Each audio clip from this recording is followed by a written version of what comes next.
I would love to have us start just by having you introduce yourself.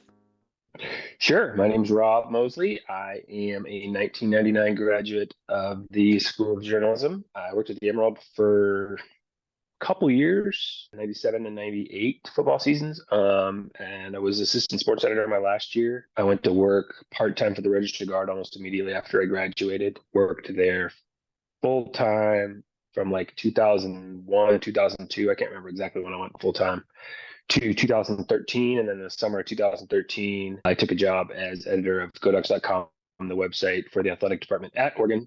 So I went covering Oregon for the Register Guard to covering Oregon for Oregon. And I've been there since then.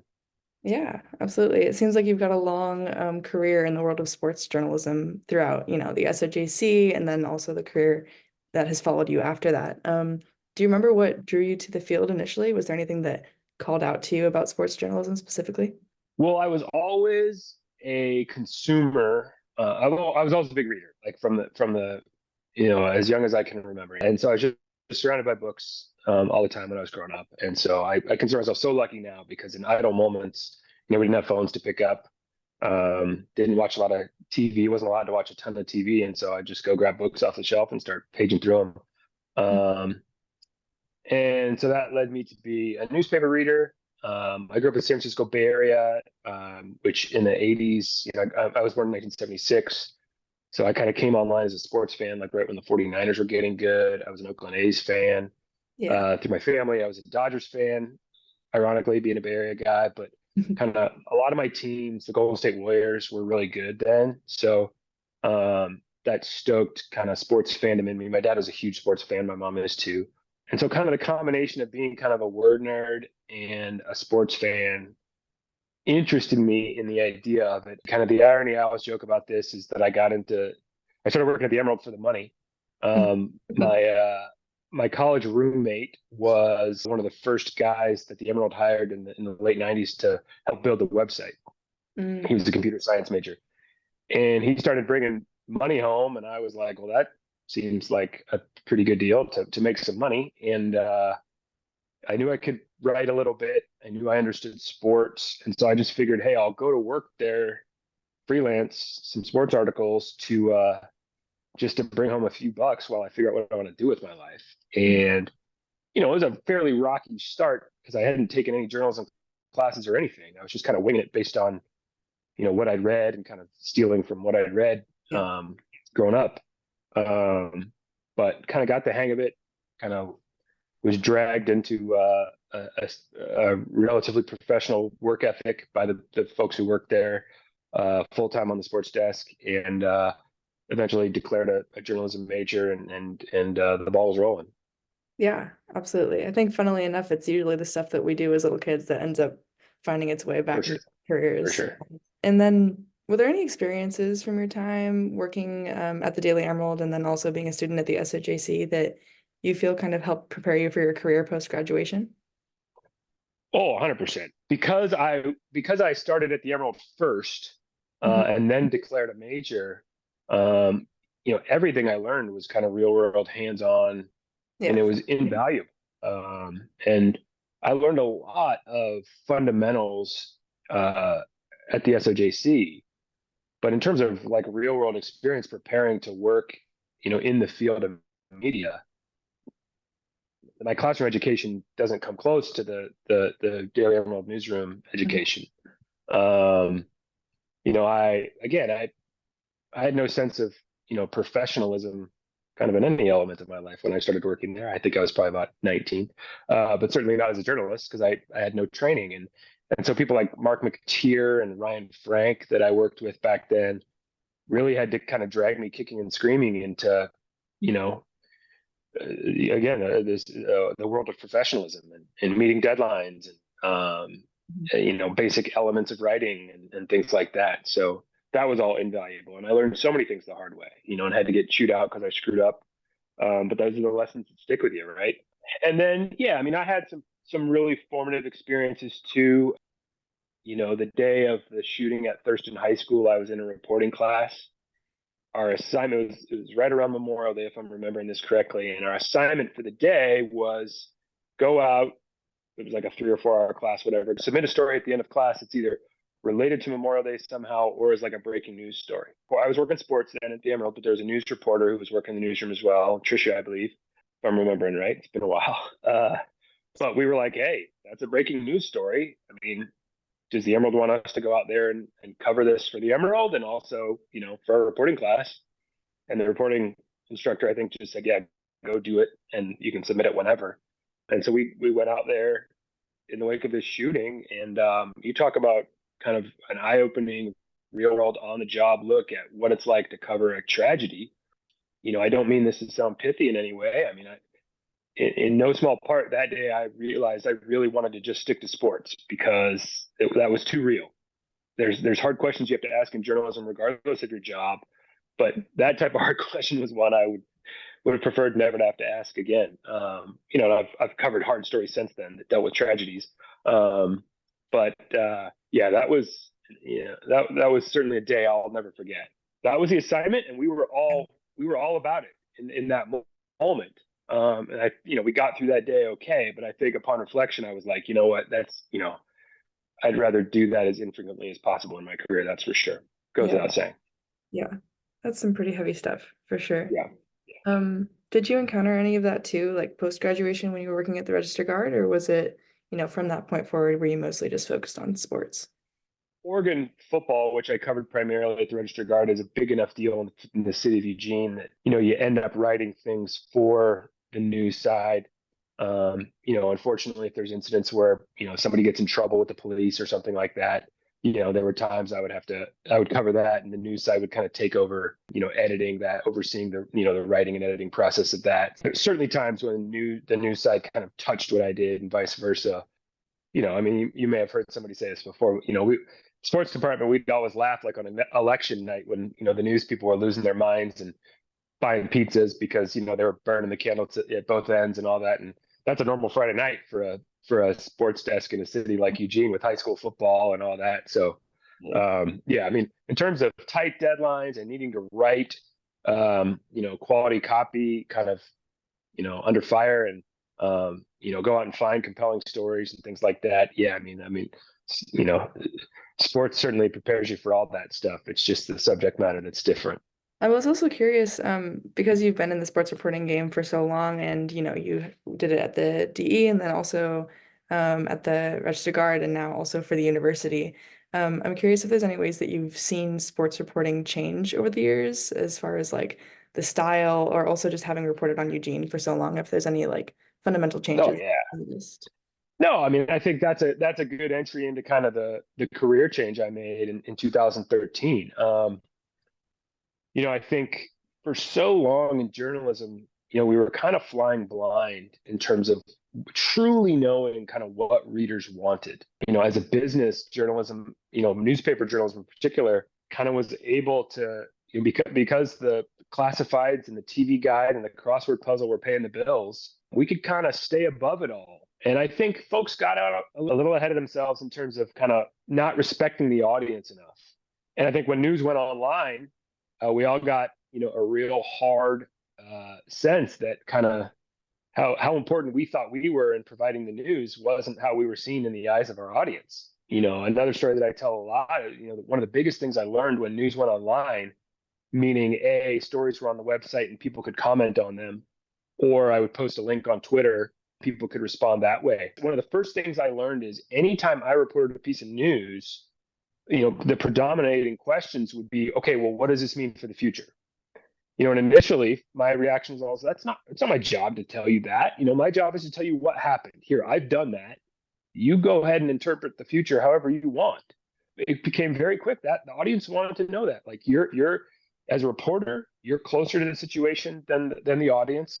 You can speculate from a more informed opinion. Tell us what you think this means. So in the context of a football season, which I reported on a lot, it would be, okay, what does this mean for the next game? What are the implications of this for Oregon's postseason hopes? Hypotheticals like that. And again, the sort of thing that you don't really weigh into, or you didn't back then, because you're reporting on what happened, not really piecing together what it meant for the future. But again, I think you needed to respect the audience and say, okay, if that's what you want, I'll try to pivot a little more. In the pages of the Register Guard, um, a football game would take place Saturday, and stories Sunday, Monday, Tuesday, maybe even into Wednesday probably would be looking back at the game that had happened. Even 15 years ago, when news was already had been online for a few years for a few years already at that point. Mike, your Tuesday story better be about the next game coming up, or you're going to get totally overlooked because the fans have already moved on from whatever happened last week. And so again, I just think a lot of journalists got a really rude awakening about kind of how valuable or not the work they did was seen by the audience. And we can debate the merits of that all we want, but the fact of the matter is, it's a business, and folks didn't want to admit that either, that it was a business that needed to be profitable, or nobody was going to have jobs. I remember sitting in union meetings at the Register Guard. I felt like I was young enough to kind of see kind of where things were going a little bit and have an appreciation for the technology.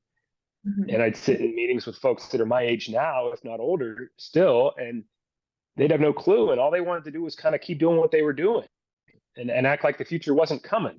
But it was, and it's here now. And the industry's in shambles now, I think, because so many people were kind of unwilling to kind of acknowledge some harsh realities about kind of how the audience respected or not the work that a lot of us did.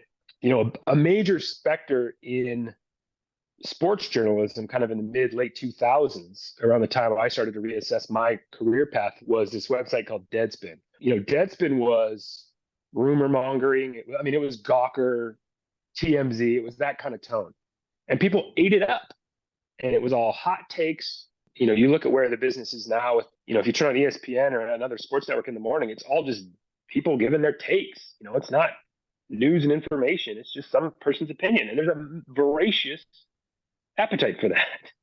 And it's not what any of us really trained to do as journalists. And so, yeah, as I was contemplating my future, I turned 30 in 2006, and the business is coming online, and now this financial crisis hits right around then. And newspapers are taking a hit, both financially and in terms of readership. It wasn't as simple as this kind of a binary choice, but it sort of felt like to me like I could either become the type of person that wrote for Deadspin, or I could join an organization and report on them, kind of more of a PR job, which I'm in now. Certainly there is a middle path as well that some hardworking and admirable folks are, even to this day, still treading. I just didn't have the appetite for kind of turning over every rock looking for kind of scandalous stories, whatever, that attract a lot of eyeballs either. And so I just had to be honest with who I was, what I was comfortable with, kind of what future path I thought I was most likely to be fulfilled by. And it was more like something like the job I'm in now. I'm 47. I graduated in 1999. I assume I'm about as young a person as you'll find who went to the J school and left the J school thinking I'm going to work for a newspaper forever. Right. you know, and it was only a few years into my professional career, I was like, oh, well, that's certainly not going to be the case. So now what are you going to do? Yeah, I think that that was a lot of everyone's surprise as, Yeah, digital media became the mainstream. right. But it's interesting to hear, kind of how you have to tailor your content to audiences based on, what they're looking for, that kind of thing. I'm gonna start wrapping it up pretty soon here, but I wanted to ask if there's any piece of advice that you wish you could have given yourself when you were just starting out at the Emerald, or maybe something you wish you would have known or done differently. Nothing jumps to mind immediately, which hopefully is not pride or ego talking. But I try to envision the environment I came out of, Mhm. because the obvious thing to me now is how multi-platform you have to be. Like, I consider myself incredibly lucky in so many different ways. And one of them is that I was just naive enough when I got into business that I was willing to be a guinea pig for whatever.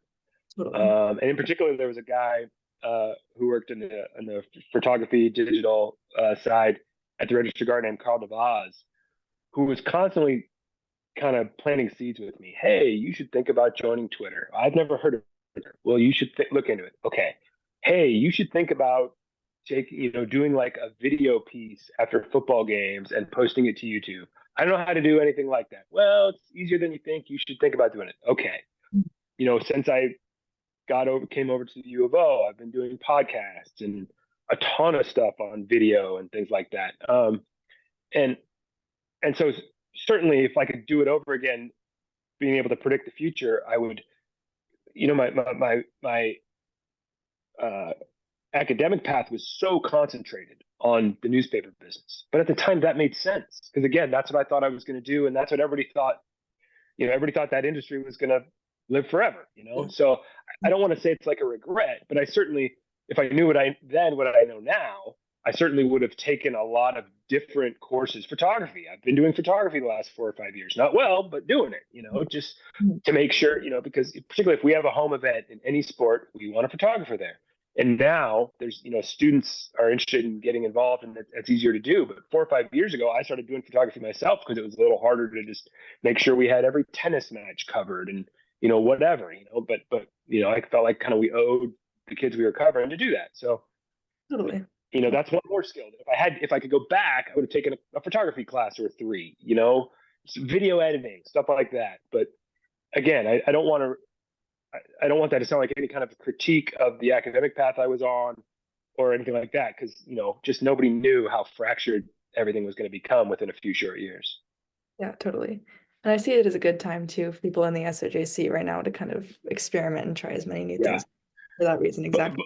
the other side of the coin of that too is like even now, the writing and reporting and editing chops that I got from working at the Emerald and from the courses I took at OJC are vital to what I do. Even though what I do now is a little more PR than it is kind of hard news reporting, or a lot, depending on your point of view, those fundamental skills are still imperative to what I do. And I mean, those few of us who really can write